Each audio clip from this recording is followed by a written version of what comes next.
have identified some very, very interesting anomalous type of aircraft.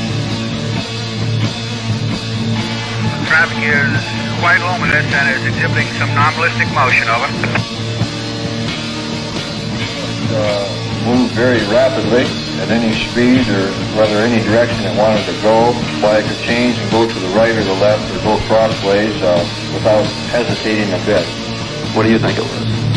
Well, if they call it a flying saucer, that's what it is.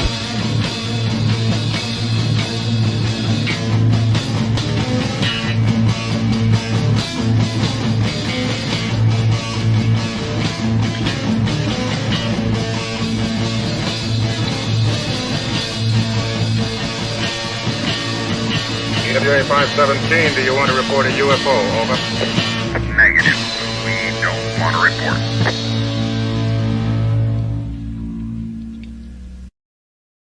Look, it wasn't my worst Wednesday night.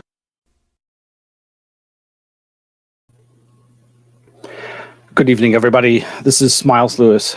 Thank you for joining me. This is our weekly live news roundup for the 501c3 Scientific Anomaly Institute, headquartered here in Austin, Texas. I'm so glad that you've joined us. It's going to be an interesting news roundup episode. That's always what it is. And we hope that you'll enjoy the news that we've got to share with you tonight. So,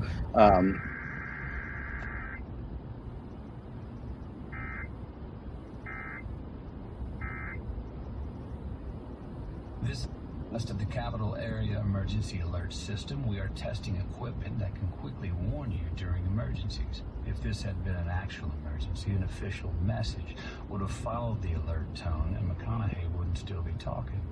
This concludes this test of the Capital Area Emergency Alert System.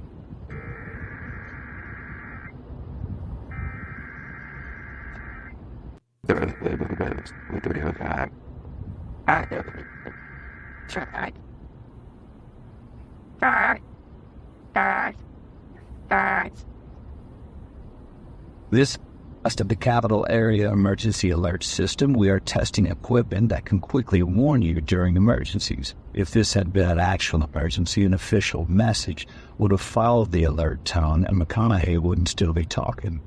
This concludes this test of the Capital Area Emergency Alert System.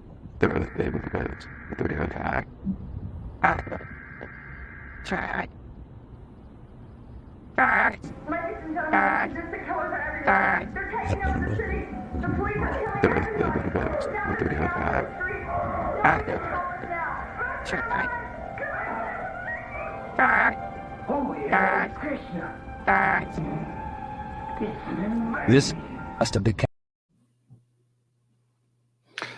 whoa, what the heck was all that about? What was that all about? I'm so confused. What is? Oh, right. Yes. The national test of the National Alert System. That was today, October 4th, Wednesday, 2023. Oh shoot! It's supposed to trigger the zombie apocalypse. Isn't that right? Are my carbon nanite molecules activating? Brains. Okay, sorry.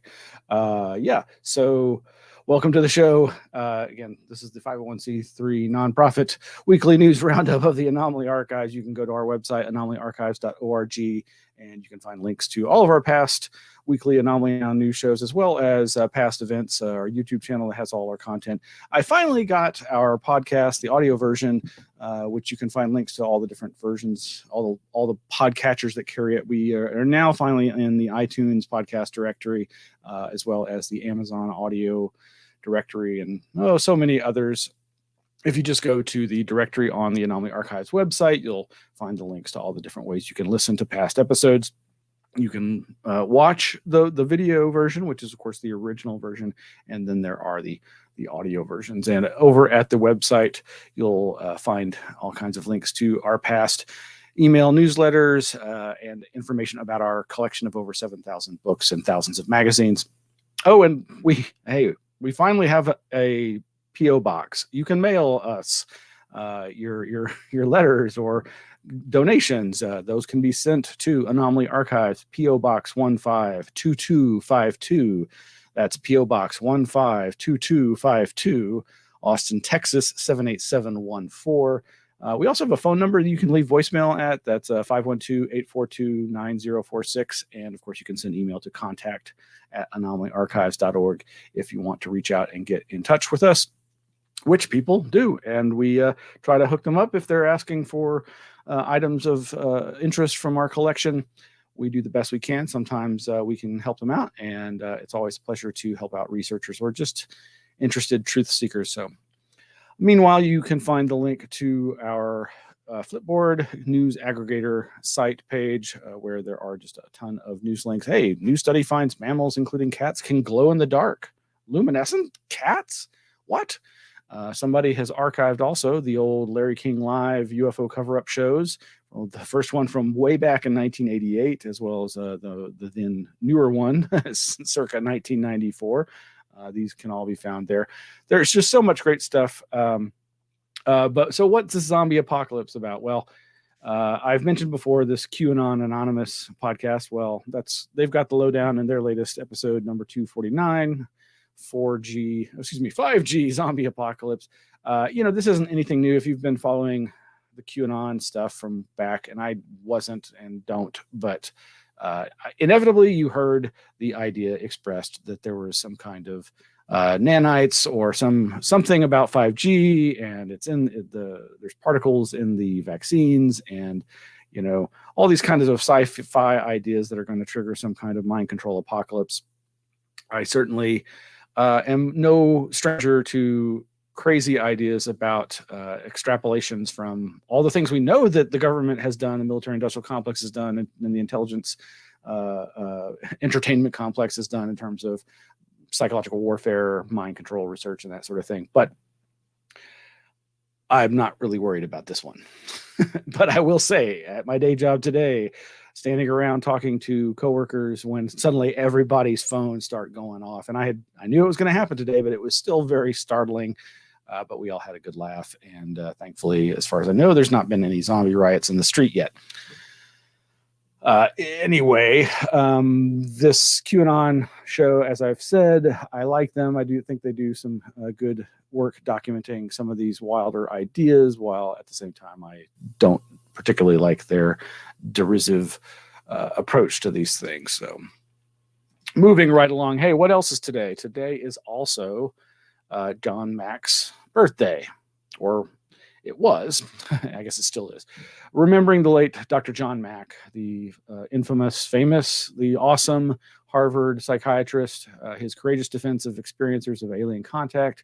On this anniversary of his birth, October 4th, 1929, his second final book about alien encounters is titled Passport to the Cosmos, and this was posted by the Johnny Mack MD Facebook page that promotes his material. Mack. I do recommend the book by Ralph Blumenthal about John Mack. It's called Believer or The Believer. It's a good book. We've talked about it before. But I also want to talk about, and you can see Ralph Blumenthal in the new Amblin-Entertainment Netflix documentary UFO series. It's 4 episodes. I highly recommend it. I've thoroughly enjoyed these episodes. The first episode is about the mass sighting here in Stephenville, Texas.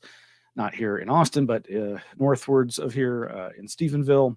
And the whole series features a lot of great archival footage. And I really appreciate the approach of this series.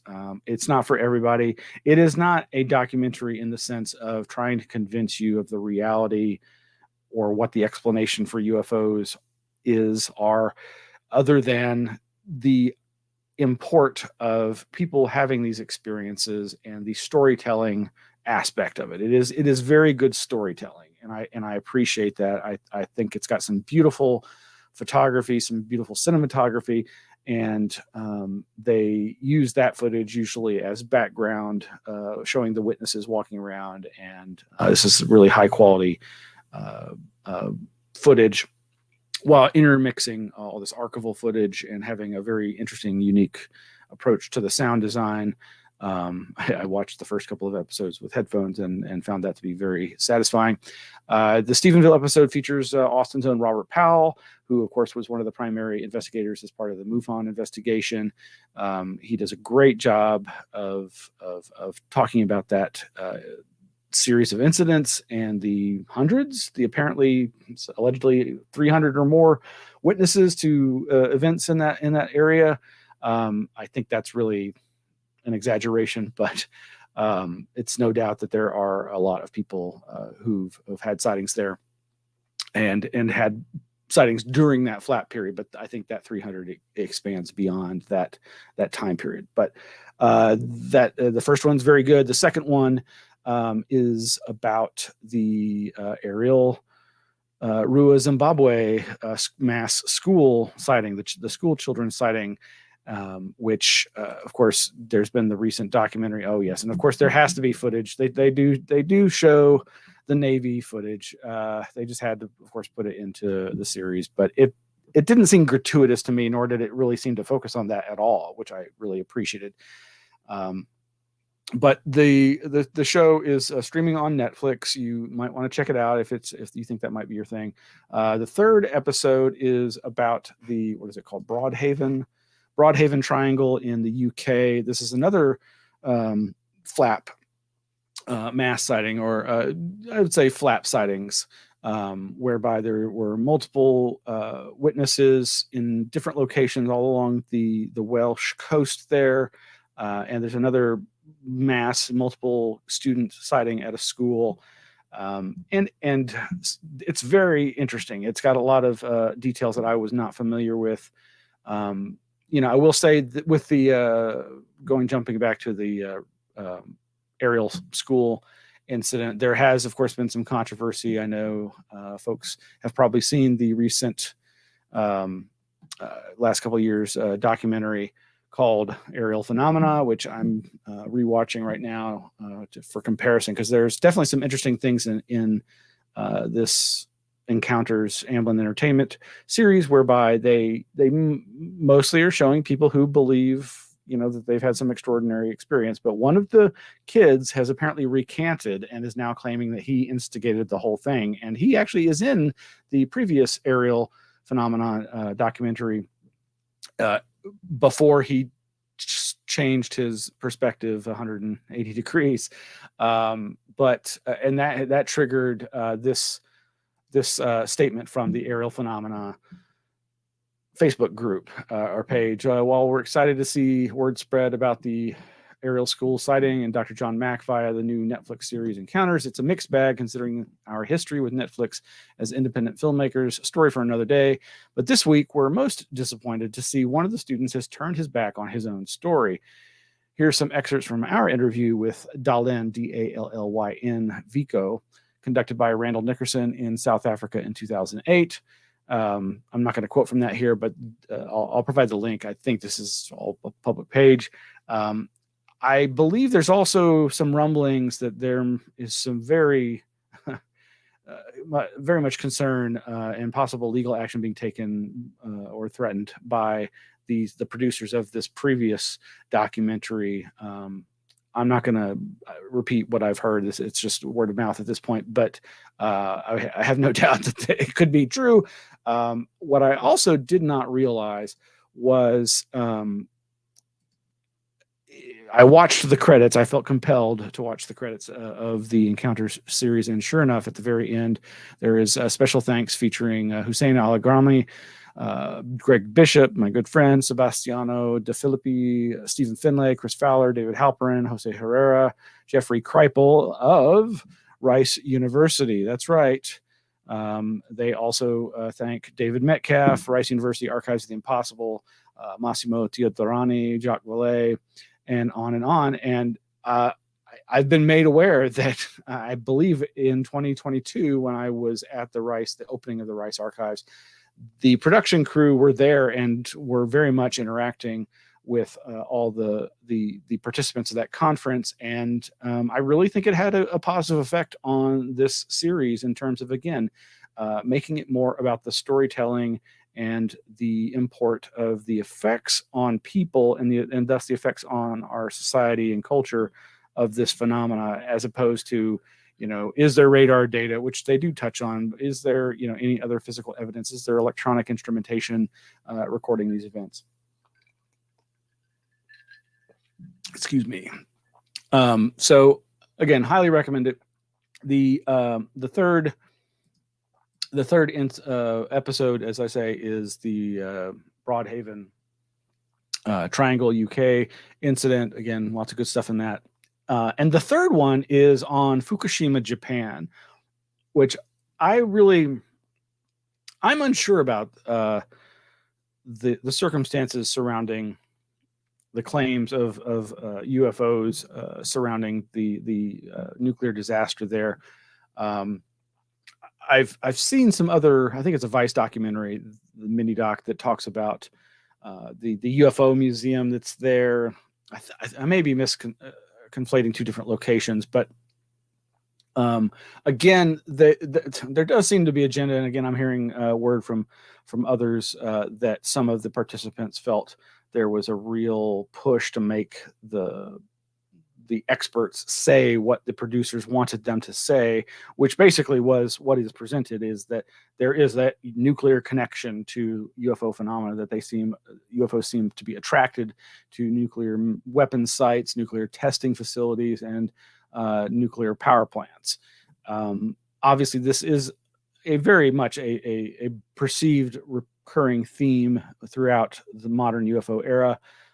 It is fascinating and perhaps very telling, but at least one participant has told others that they felt pressured to say something that they weren't willing to say, which was that UFOs were seen at Fukushima. They do show some footage that I'm not familiar with. It looked vaguely familiar, but I don't remember ever researching it very deeply. It seems like it could easily have been fabricated. But here again, the show did incorporate not really a naysayer, but somebody who was providing an alternate perspective. And that was a gentleman who had taken it upon himself to go into these radioactive zones and looking for survivors and or helping people early on. And they show lots of footage of him walking around, but he keeps talking about seeing balls of light out in the ocean, as well as above cars that they believe people had died in. And of course, he expresses that he doesn't think of this as being anything alien or otherworldly in the extraterrestrial sense, but to him, it's just the idea of like ghost lights. I don't think that's the word he uses, but this idea of orbs of light just representing the souls or spirits of the people who died in this terrible accident triggered by the tsunami. And but again, I'm going to probably rewatch this again soon. I really enjoyed it and think you might as well. So you might consider checking that out. Meanwhile, just one last thing on the Ariel incident. I've mentioned this guy before, Gideon Reid. He is a skeptic young man, I believe, in England, who, interestingly enough, I believe one of his children was at one of the schools there where they have faked alien encounters on the students, the young children there, as part of critical thinking and creative writing exercises. This is a big program in British schools. It's happened more than a dozen times, I believe, and he just happens to have a child who was at one of these schools that held one of these incidents. And he's put forth an idea in several different series of articles on his website over at gideonreid.co.uk, which is simplified as the puppetry hypothesis, the idea that there was this puppetry troupe going around that area of Africa as a project to educate the public about HIV, AIDS, and try to change behavior. And there's no evidence that proves beyond a shadow of a doubt that they were in that area, but he draws some interesting connections between the descriptions and the drawings and so forth. But this other article, this is actually from April of this year, just counters this idea that these kids couldn't have been exposed to science fiction or UFO ideas or ecological themed ideas. It very much knocks that down. Now, of course, this is just like any other psychosocial approach. There's no real proving whether or not these children watched any of these programs over the course of the weekend. And that's his point, is that when they saw whatever it was they saw, I believe on a Friday, most of the interviews didn't occur till a few days later, and that they could have been influenced in the descriptions that they gave by what they possibly could have encountered on television. And this is all based on, available information about what was playing on the broadcast television channels in that area. And it all kind of fits. And, again, I don't take this as a definitive explanation, nor do I take the puppetry hypothesis as a definitive explanation. I just find it interesting to entertain alternative ideas. And there's kind of looks similar.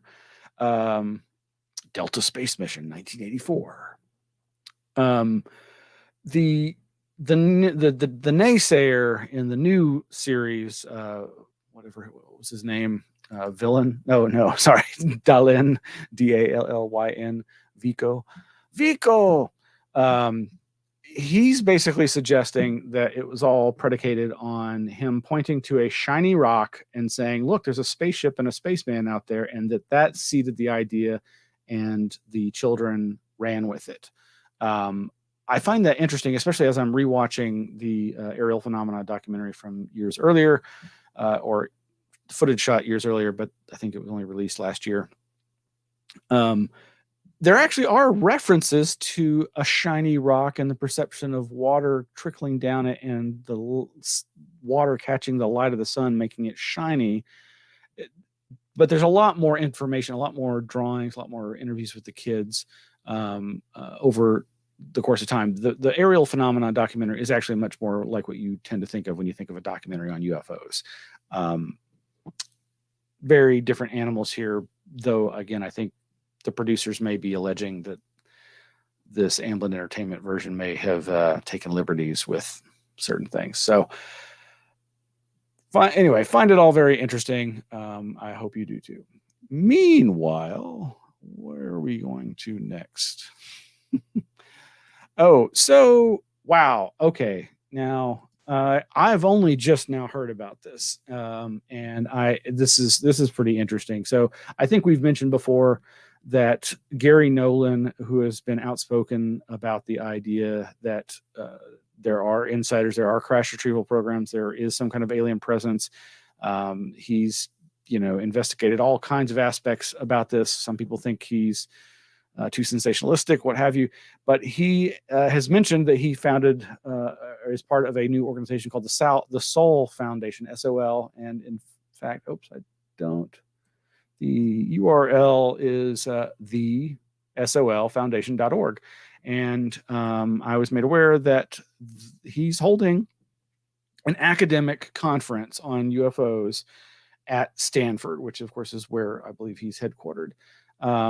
And so over at the solfoundation.org, the Sol Foundation, is information on this inaugural annual symposium of the Sol Foundation to be held November 17th and 18th of this year at Stanford University. I believe it's going to feature all academics, and I don't know what all. So we've got organizers, Dr. Gary Nolan, Dr. Peter Skafish. Confirmed speakers include Jonathan Berthe, an AI entrepreneur, Dr. Eric Davis, the theoretical physicist, who, of course, many have heard interesting things about, Avi Loeb, and a number of others who you may or may not be familiar with. Of course, not so much an academic, but a professional journalist, Leslie Kane, who we've talked about quite a bit. And, of course, Chris Mellon, Diana Pasulka, and, of course, Dr. Jacques Vallée. I suspect this is going to be hard to get into, but there is an application form there, and it says video of the event will be made available at a later date.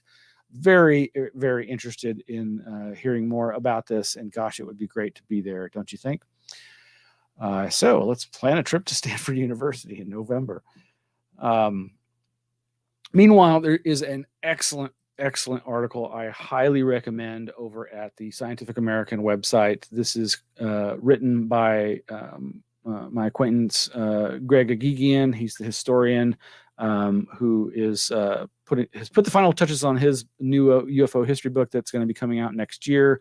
And I'm really excited to read that. But he's been writing some good opinion pieces, and this he co-wrote with a fellow named Christian Peters that came out a couple of days ago. And it's time to hear from social scientists about UFOs. Whether or not UFOs exist, we need to pay attention to how they are influencing our politics and culture. And I couldn't stress that more than he does here. It's a great article. There's a lot of fantastic links in here to academic papers and other learned articles and perspectives on everything that is covered here. He criticizes the way that the subject is being militarized and how the media sensationalism just feeds right into that, and the influence of money on the scene, the UFO scene. There's a lot of great stuff here. He points out, of course, we don't conclusively know if UAP physically exists beyond the mundane, but we do know this: UFOs are social facts. Debate about them is transforming our politics and culture, which affects with effects that are largely overlooked. And I completely agree. Social scientists should weigh in on UAP now. It is a task for which they are well equipped. They not only offer effective techniques for assessing social change, but for decades, social scientists have been conducting research on such relevant topics as human technological systems, behavioral factors in manned space travel, public attitudes towards UFOs, and the psychophysical and cognitive aspects of the sightings. He also very importantly talks about the topic of intelligence turns up in multiple contexts in UAP discussions. For instance, regarding classified military knowledge, much of the current debate and legislation revolves around the reliability of UAP information and how it is handled by government agencies. Given national security needs, what appears to be part of a UFO cover-up may also be explained by mundane organizational failures at the Defense Department. Administration's hesitant to poke into those failures. An institutional penchant for secrecy, oh yes. And finally, plain old ignorance. Whatever the case, unidentified flying objects represent a challenge to governmental and military authority. I say again, whatever the case, unidentified flying objects represent a challenge to governmental and military authority. And the authority word is linked to an article that I still love so much from several years back, written by Alexander Wendt and Raymond Duval, and that is Sovereignty and the UFO, which is a very academic paper basically just saying the UFO is a threat to institutions, and that's why there is a taboo against it and why it is ridiculed. And this can't be overstated enough. It goes on and on. There's some great stuff here. He talks about the connection to AI and how the way we're thinking about AI is relevant to the way we think of and talk about alien others. As he says, in addition, the subject of UFOs often evokes talk of a separate mysterious intelligence that must somehow be behind the sightings. Yes, it does. This has led philosophers, anthropologists, and psychologists to speculate about alien minds, and there's much to be learned from that. We need scholars to figure out how to talk to a being with a non-human mind, but we should also examine our assumptions in thinking about and doing research on such intelligence. And this reminds me, and there's kind of a theme here tonight, of fictional portrayals of contact with mysterious others and the strange phenomena. And of course, I guess the Encounters show from Amblin-Entertainment that I was mentioning isn't a fictionalized version, but it does have recreations. It is produced, like I say, in a storytelling, theatrical sort of way. But it reminds me of, I just recently rewatched the modern movie Arrival, which if you've not seen it, you really should see it. I rewatched it and just loved it as much or more than the first time I saw it, and think it's a very powerful and important film when thinking about the real possibility of what it would be like to encounter truly alien others. No spoilers here. Similarly, I think a double feature with Annihilation, which is more of a horror version of a similar idea, is also a good thing to consider watching here in October, spooky month. Anyway, there's again so much to go into, and every paragraph is filled with, like I say, with links to other stuff to pique your brain cells. And when I mentioned the AI aspect, the authors say, and computational methods already offer social scientists ways to explore large language model-based qualitative data. For example, social media data and UAP-related government interaction can reveal sentiments and any related patterns that may have eluded us. Such rigor is especially needed because the history of UFOs has been defined by disputes over the trustworthiness of witness testimony and limited forensic data of these unidentified objects. But he also goes on to the lack of trust in these very government and military institutions, and how that's, of course, as we all know, at an all-time high. Just again, highly recommend this article over at Scientific American. I think you should check it out. Changing lanes here pretty dramatically, veering over and keeping to the fictional accounts. Jeff is here. Jeff is back. Nandor, Fedor, and the Talking Mongoose. I finally watched this new movie that's about the Talking Mongoose story, but it's not Jeff's story. This is Nandor Fedor's, the parapsychologist story. And of course, he's played by Simon Pegg. There's other great actors and actresses in this, including Minnie Driver, Christopher Lloyd. And so for those of you who don't know, the Talking Mongoose story, this is one of the weirdest paranormal stories ever. And I've always been a fan, even though there wasn't much to dive into, to learn about, just little snippets here and there. But a few years back, I read this book, Jeff, The Strange Tale of an Extra Special Talking Mongoose by Christopher Yosef. Published by Strange Attractor Press. I'll try to put the links in the show notes to this huge book. Very exhaustive, very exhausting. Not the easiest read, but the story is just so fantastic and fantastical. But yes, the Nandor Fedor and the Talking Mongoose movie, very entertaining. And it kind of, again, spoiler alerts here, I will say a little bit. It is not about Jeff per se. And it is about storytelling and the meaning that we as humans get out of these stories. And I found it very entertaining. And my wife and I saw it. We're both big Jeff fans. Way back from reading passages of that Jeff book, as well as articles from 40 Times to each other about Jeff, the Talking Mongoose. It's just crazy. It's basically a poltergeist like haunting case that also the whole time you're like, this has got to be just this is a grift, right? But where was the money? Where was the fame or whatever it was they were looking for?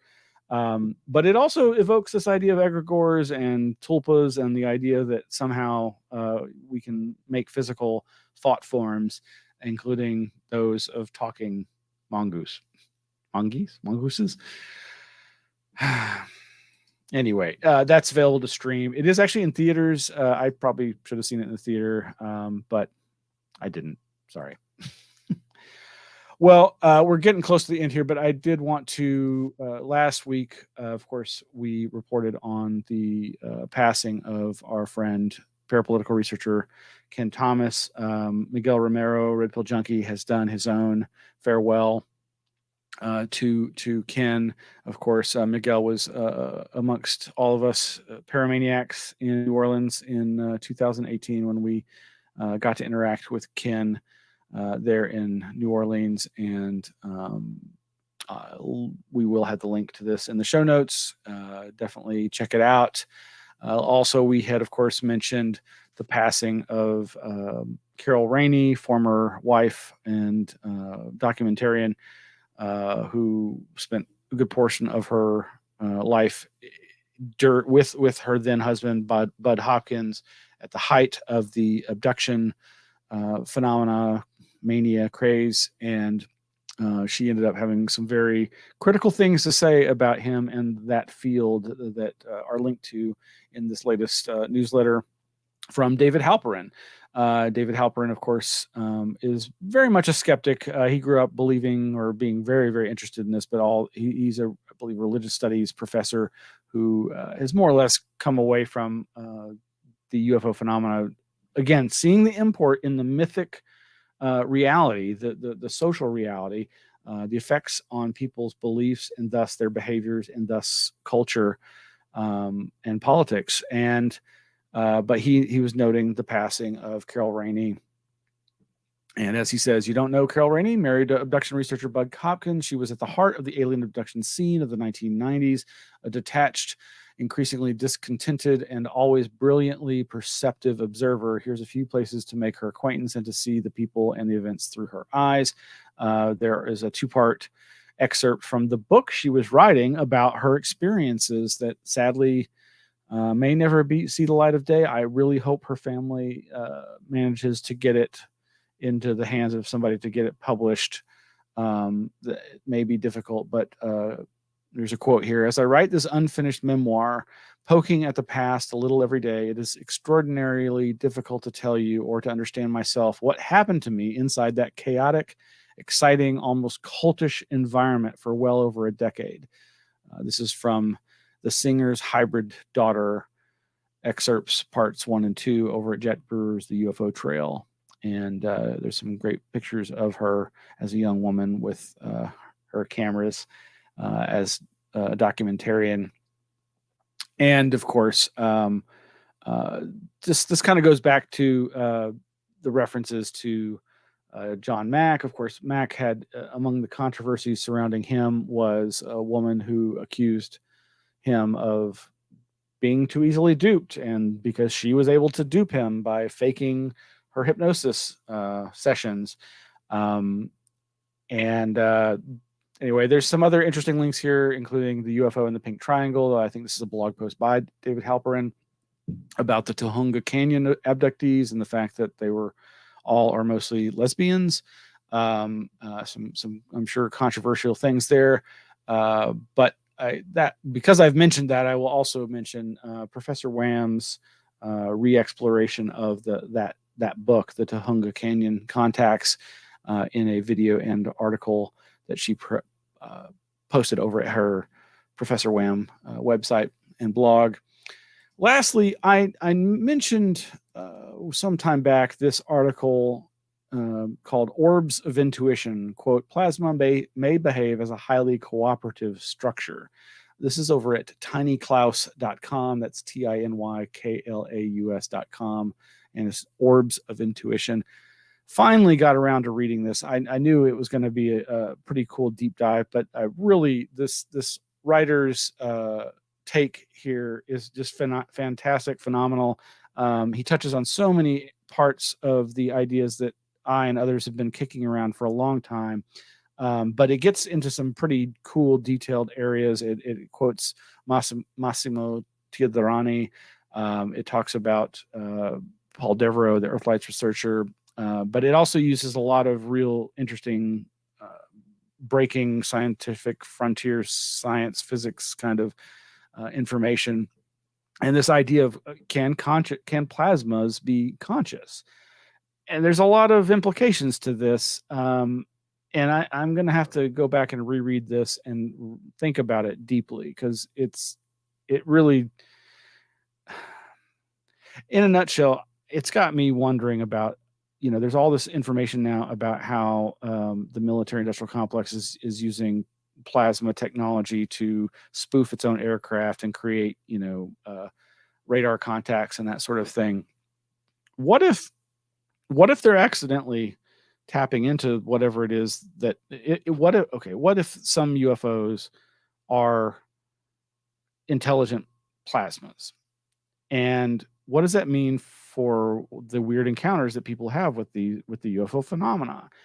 And if they're consciousness is perhaps very short-lived, one